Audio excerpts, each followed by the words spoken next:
आखिरकार वही हुआ जिस बात का डर था। महाकुंभ योगी सरकार की अव्यवस्था के भेंट चढ़ गया।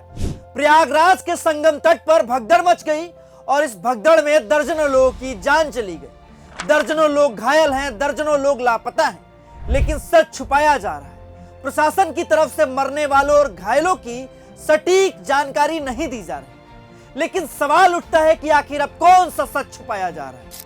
योगी सरकार के विश्वस्तरीय व्यवस्था की पोल तो खुल ही चुकी है। सरकार के हवाई दावे धराशायी हो चुके हैं।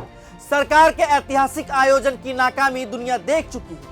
अब फर्जी दावे करने वाले नेताओं और अधिकारियों को जवाब देते नहीं बन रहा, लेकिन जवाब तो देना होगा कि क्या यही सरकार की वर्ल्ड क्लास व्यवस्था थी। इसी व्यवस्था के लिए कई सौ करोड़ रुपए पानी की तरफ बहा दिए गए थे। इसी व्यवस्था का पोस्टर बैनर पर जमकर प्रचार किया जा रहा है। गोदी मीडिया इसी व्यवस्था का गुणगान करते नहीं थक रही। हकीकत तो यह है कि कुंभ में बेहद ही खराब मैनेजमेंट और बद इंतजामी थी।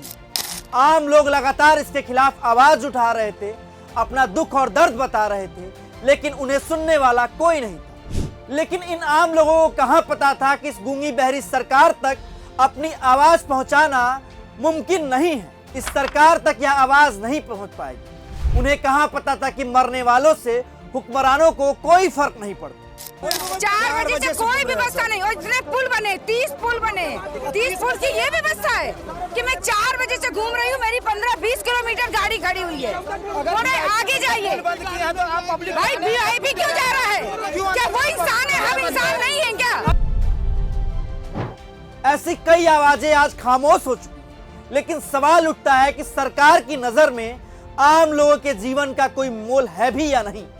लोगों की जिंदगी इतनी सस्ती हो गई है। जिम्मेदारों की जिम्मेदारी सिर्फ वीआईपी लोगों के लिए बनती है। इन रोते बिलखते लोगों के प्रति किसी की कोई जिम्मेदारी नहीं बनती। खैर, इस सरकार से सवाल मत पूछिए, आवाज मत उठाइए। अगर आपने ऐसा किया तो आपको खामियाजा भुगतना पड़ सकता है। आप पर मुकदमे लाद दिए जाएंगे। हो सकता है कि आपको जेल में भी भर दिया जाए।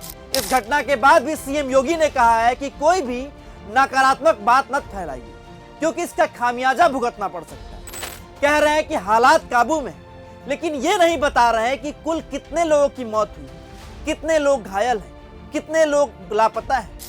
आपको जानकर हैरानी होगी कि कुंभ की इसी व्यवस्था के लिए सरकार ने 7500 करोड़ रुपए पानी की तरह बहा दिए। एक तरफ योगी सरकार ने महाकुंभ का बजट 5000 करोड़ रुपया तय किया था, जबकि केंद्र सरकार ने 2100 करोड़ रुपए दिए थे। अब इतने पैसों के बाद भी सरकार ने कौन से इंतजाम किए, कौन सी व्यवस्था की, सवाल तो उठेंगे। क्या सिर्फ वीआईपी लोगों के लिए खास इंतजाम हुए? यह सवाल तो लोग पूछेंगे। खैर, प्रशासन को जब पता था कि मौनी अमावस्या पर अमृत स्नान के मौके पर 8 से 10 करोड़ श्रद्धालु प्रयागराज में रहेंगे, तो ऐसे में पुख्ता इंतजाम क्यों नहीं हुए? सवाल बहुत, लेकिन जवाब देने वाला कोई नहीं, जिम्मेदारी लेने वाला कोई नहीं।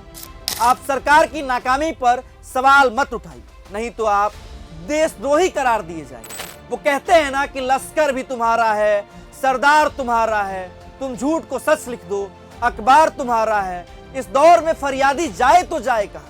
कानून तुम्हारा है, दरबार तुम्हारा है। यही हाल है इस सरकार का। इस सरकार में आप सिस्टम के खिलाफ आवाज मत उठाइए, बस सहते जाइए।